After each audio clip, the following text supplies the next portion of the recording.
it's Amanda here from Lolli Lulu Crafts, and today we're going to be making a men's card using some hunky-dory stuff that I had in stash. However, you could really use anything that you've got, and you could even make your own toppers to make this card. So I've cut some pieces up. There was a border on the sheet that you got with the toppers, so I made my other pieces relative to that. I haven't got any specific sizes, it's just what visually looks like right, and depending on the size card you're going to finish up with. I was finishing up with an A5 size card, and so as you can see I've put the border onto the blue cardstock and then the blue cardstock onto some gold cardstock. Then this is for the inside. Now this blue piece that is to the side is the same width as the piece that I just made, and then I've put this sentiment on a piece of just regular white cardstock, because hunky-dory cardstock is coated. So if you're just using regular cardstock, you don't need to do the white piece unless you kind of want that extra decorative element, and I added extra decorative element also with the corners there.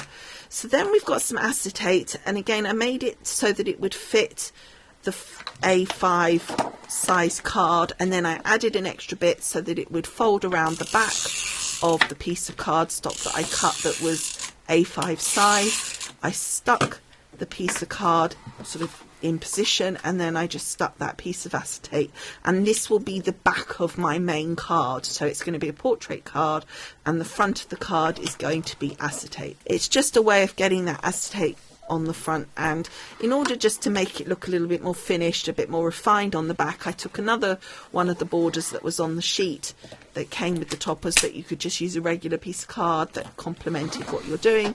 I put that over the acetate. I then centralized and stuck down the piece that we'd made using those other elements on the front, and you can see it's just adds some weight as well to the acetate, although it was quite a good acetate, a nice weight.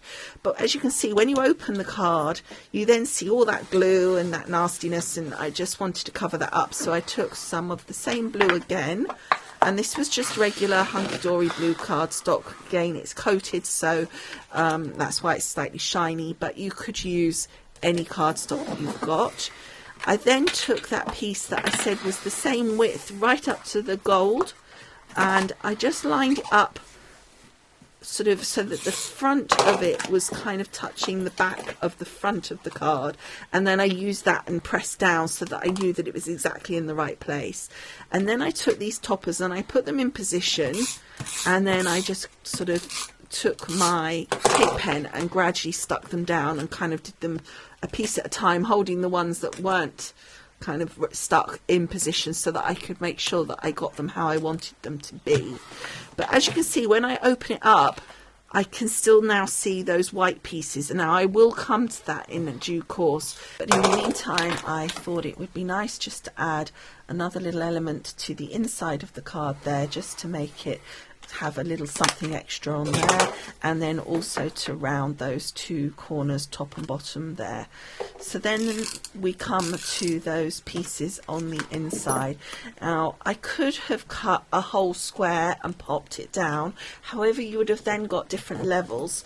It's not perfect. I basically cut sort of almost a square, and then I marked it with pencil and cut down to create the angles of the straight line to make sure that it fitted in correctly. It was a bit fiddly, but we got there, and it covered it good enough just to make it not have that glue showing. It had a little bit of white around the edge, but I wasn't too worried about that. It was mainly just to cover the glue, and that was it done. I think it looked really nice. I always like acetate cards. I think they look really effective, and of course this card does not have to be a men's card. It doesn't have to be any particular pattern on the front. You could literally use anything and any colours, and it would completely change the look of it. It really is very versatile in that regard. So I hope you've enjoyed making this card with me. As always, if you have, I would love it if you give the video a thumbs up, subscribe, share, all that good stuff.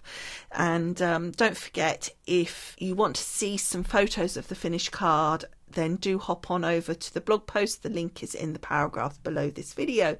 Okay, thank you so much for watching, and I will see you again next time. Bye for now. Bye.